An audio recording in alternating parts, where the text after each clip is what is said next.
51. We have to talk about turning into horseflies chat. Hearthstone went to sleep first, mostly because he was the only one who could sleep with Thor snoring. Since the god had crashed outside, Hearthstone commandeered the two-man tent. He crawled inside and promptly collapsed. The rest of us stayed up and talked around the campfire.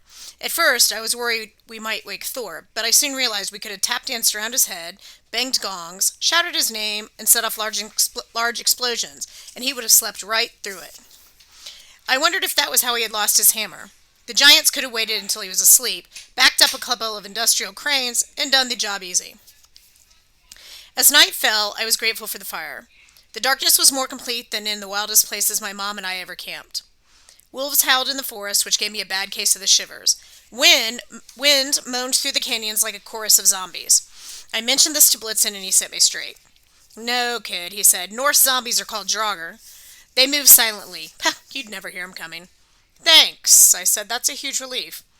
Blitzen stirred his cup of goat stew, though he didn't seem interested in tasting it. He changed into a blue wool suit with a cream-colored trench coat, perhaps so he could blend in with the Jotunheim snow in the most stylish way possible. He'd also brought each of us a new supply pack filled with fresh winter clothes, which of course he sized perfectly just by guessing. Sometimes it pays to have a friend who's a very thoughtful clothes horse. Blitz explained how he delivered the earrings to his mother, then gotten detained in Folkvanger for various duties as Freya's representative. Judging an oyster bake, refereeing a volleyball game, and serving as guest of honor at the 678th Annual Ukulele Festival. "It was murder," he said. "Mom liked the earrings. Didn't ask how I got them. Didn't want to hear about the contest with Junior. She just said, 'Don't you wish you could do work like this, Blitzen?' From his coat pocket, he pulled the rope and Scotty. The ball of silk glowed silver like a miniature moon. I hope this was worth it." "Hey," I told him. "What you did in that contest, I've never seen anybody work that hard. You poured your heart and soul into that Expando duck. And the bulletproof tie, the chainmail vest, just wait. We'll get you an endorsement deal with Thor, and you'll start a fashion trend." "Magnus is right," Sam said. "Well, maybe not about the endorsement deal with Thor, but you have real talent, Blitzen. If Freya and the other dwarfs don't see it, that's their problem. Without you, we've never would have gotten this far."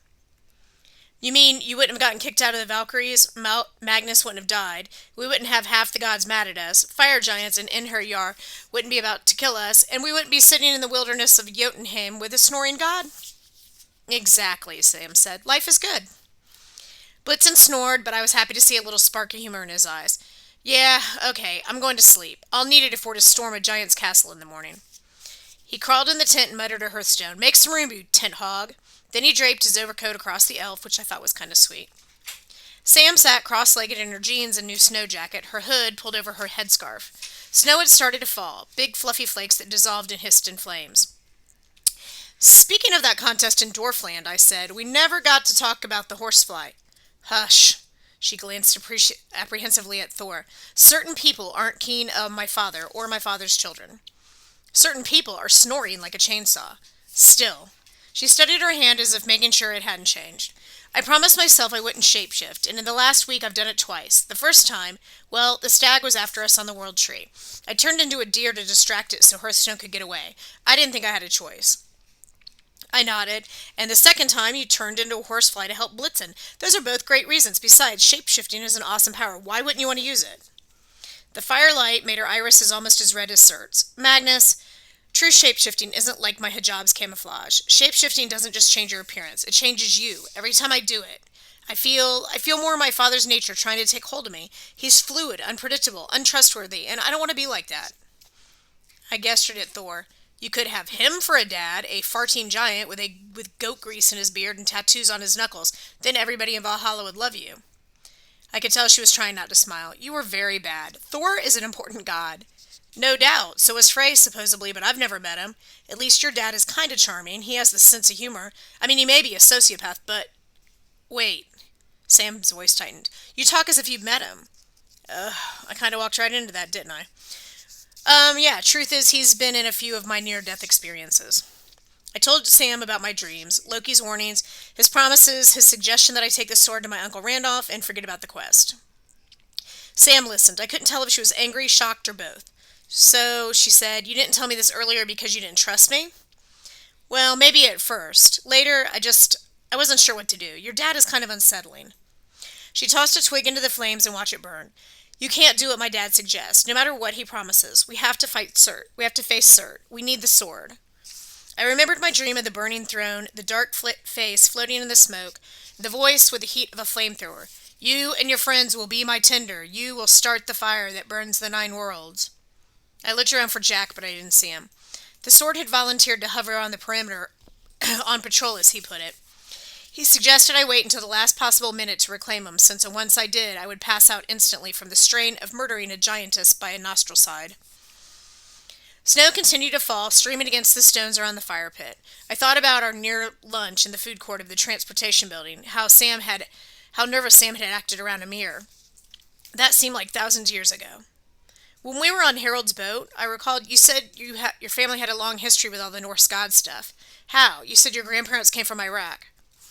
She threw another stick into the flames. Vikings were traders, Magnus. They traveled everywhere. They got all the way to America. It shouldn't be a surprise they got to the Middle East, too. Arabic coins have been found in Norway. The best Viking swords were modeled after Damascus steel. But your family, you've got a more personal connection? She nodded. Back in medieval times, some of the Vikings settled in Russia. They called themselves the Rus. That's where the word Russian comes from. Anyways, the Caliph, the big king down in Baghdad, he sent an ambassador north to find out more about the Vikings, set up trade routes with them, that kind of stuff. The ambassador's name was Ahmed ibn Fadlan ibn al-Abbas. Fadlan, like Fadlan's falafel? Al-Abbas, like... Right, like me. Al-Abbas means of the lion. That's my branch of the clan. Anyway, she pulled a sleeping bag out of her backpack. So this guy, Ibn Fadlan, he kept a journal about his time with the Vikings. It's one of the only written sources about what the Norse were like back then. And ever since, my family and the Vikings have been intertwined. Over the centuries, my relatives have racked up a lot of weird encounters with supernatural beings. Maybe that's why my mother wasn't too surprised when she found out who my dad really was. She spread out her sleeping bag next to the fire. And that is why Samira Al-Abbas is fated to never have a normal life. The end.